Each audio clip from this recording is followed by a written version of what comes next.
Assalamualaikum warahmatullahi wabarakatuh. Perkenalkan, saya Bim Maulana dengan NIM 434236113 dari kelas TPL 4A pagi. Di sini saya bakal menyelesaikan asesmen akhir semester mata kuliah keamanan perangkat lunak, di mana saya mengambil modul 5 tentang security testing. Nah, di modul 5 ini tujuannya untuk memvalidasi dan memverifikasi fungsionalitas dan keamanan perangkat lunak menggunakan pengujian quality assurance.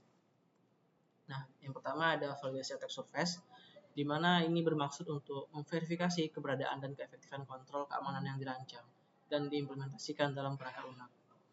Ada yang namanya pengujian pasca pengembangan software, di mana setelah kita pengembangan software, kita harus menguji software kita, apakah ini layak untuk digunakan.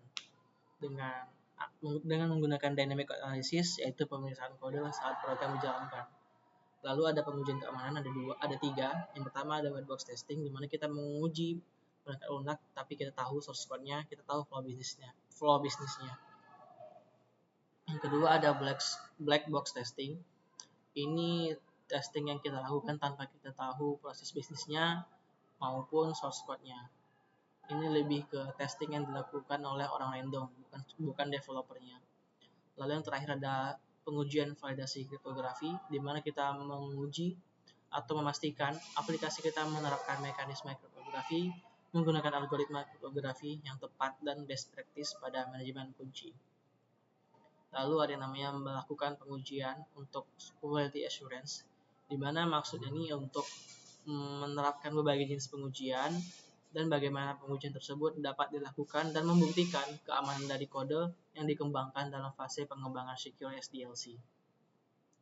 Lalu yang kedua ada manajemen data pengujian, bermaksud untuk mengidentifikasi input data pengujian dan data yang diharapkan menjadi output setelah operasi normal dari perangkat lunak.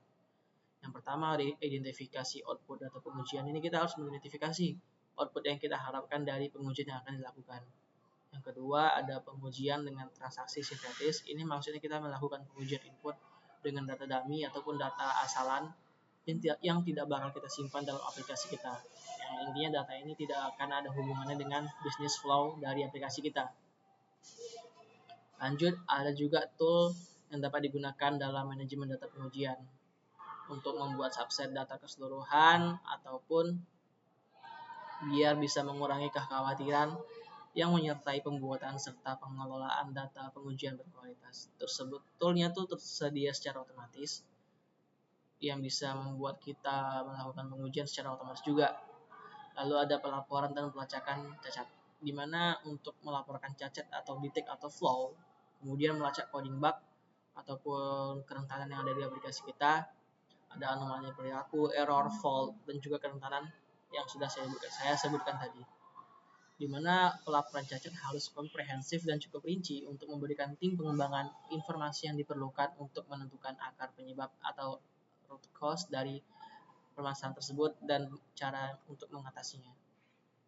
Lalu kita pindah ke contoh kasus, tadi case-nya yang saya ambil yaitu pengembangan aplikasi perbankan Bank Aman, di mana tim pengembang Bank Aman sedang menguji aplikasi mobile banking terbaru mereka. Untuk validasi attack surface, mereka melakukan dynamic code analysis pada modul transfer dana. Mereka menjalankan simulasi transfer antar rekening.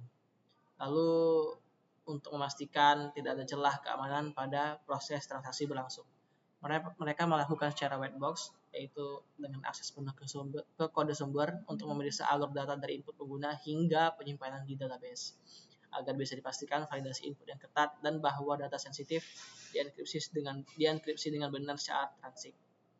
Lalu black box menguji tanpa tahu kode sumber dan mencoba berbagai skenario serangan seperti brute force pada form login. Lalu kita pindah ke pengujian validasi kriptografi, di mana tim memeriksa implementasi sertifikat SSL atau TLS untuk koneksi aplikasi ke server. Lalu ada untuk quality assurance, setelah perbaikan bug atau dari pengujian white box ataupun black box, tim melakukan pengujian validasi input ekstensif untuk mencegah injeksi karakter berbahaya. Mereka juga melakukan stress testing pada server untuk melihat bagaimana aplikasi berperilaku di bawah beban tinggi.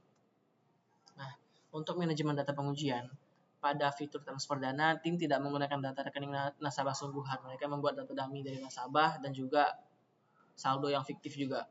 Lalu mereka melakukan transaksi sitatif di mana mereka mensimulasikan transfer antar rekening fiktif tersebut. Lalu setiap ada cacat keamanan yang ditemukan, contohnya ada kerentanan dalam brute force ataupun masalah validasi input, mereka mencatatnya dengan detail termasuk langkah-langkah untuk mengatasi masalah tersebut dan juga potensi dampaknya ke kode-kode yang lain.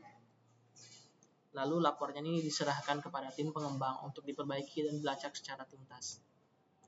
Sekian dari saya, terima kasih. Wabillahi taufiq wal hidayah. Wassalamualaikum warahmatullahi wabarakatuh.